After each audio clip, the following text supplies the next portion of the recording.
비대면 진료 앱을 통해서 허가받지 않은 불법 복제약이 유통되고 있다는 사실이 YTN 취재 결과 확인되기도 했습니다. 국내에서 확인된 첫 사례인데 비대면 진료 체계에 사각지대가 있는 것 아니냐는 우려의 목소리가 나오고 있습니다. 김철희 기자가 단독 보도합니다. 월경전 증후군을 앓고 있는 30대 여성 A씨는 지난해 12월 병원에 갈 시간이 없어 비대면 원격 진료 앱에 접속했습니다.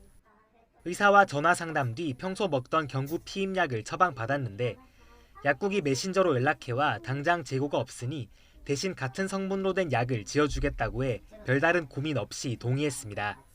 그런데 A씨가 배달 기사에게 전달받은 약은 겉면에 적힌 이름이 약국의 설명과 달랐습니다.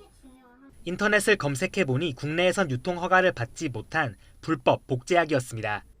약 봉투에는 약사나 약국 이름도 없었고 원격 진료 앱에서도 약국 명단이 공개되지 않아 누가 어디서 이 약을 보낸 것인지조차 전혀 알 수 없었습니다. 사업청 소재지, 상호 이런 것들이 다 있어야 되는데 아무것도 안 써 있는 거예요. A씨는 약국이 처음 연락해왔던 메신저를 통해 정식으로 수입한 약이 맞느냐고 따졌고 대답을 회피하던 약국은 결국 이름과 주소를 알려주며 환불을 약속했습니다.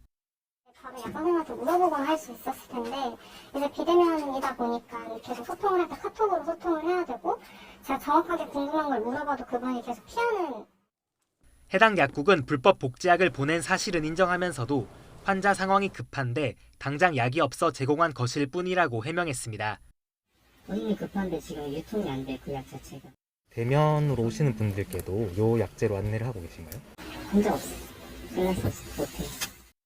약사법은 불법 복제약을 판매한 경우 5년 이하의 징역 또는 5천만 원 이하의 벌금형에 처하도록 하고 있습니다. 약 포장에 조제 약국 이름 등을 적지 않아도 200만 원 이하 벌금형에 처할 수 있습니다. 비대면 진료 앱 업체 측은 책임이 없다는 입장입니다. 불법 처방 자체가 이루어질 수 없는 구조입니다.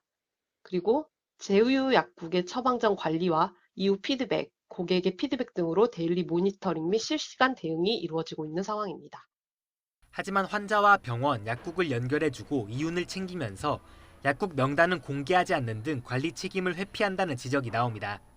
심지어 약도 막 배달로 막 하고 어느 약국에서 어떻게 조제했는지 모르고 나중에 보면 이 약이 다르게 나가 있더라도 확인할 길이 없는 경우도 있을 수가 있기 때문에 원격 진료 과정에서 잘못된 약물 유통이나 의약품 오남용 등의 문제를 막기 위해 명확한 실태 조사와 함께 관리 감독 강화가 필요하다는 지적이 나오는 이유입니다.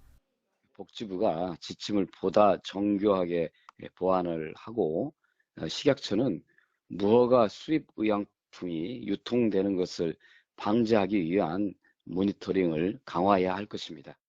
재작년 코로나19 확산으로 원격 진료가 한시적으로 호영된 후 비대면 진료는 370만여 건 정도 이뤄졌지만 정부가 파악한 불법 복제약 유통 사례는 없었습니다. YTN 김철입니다.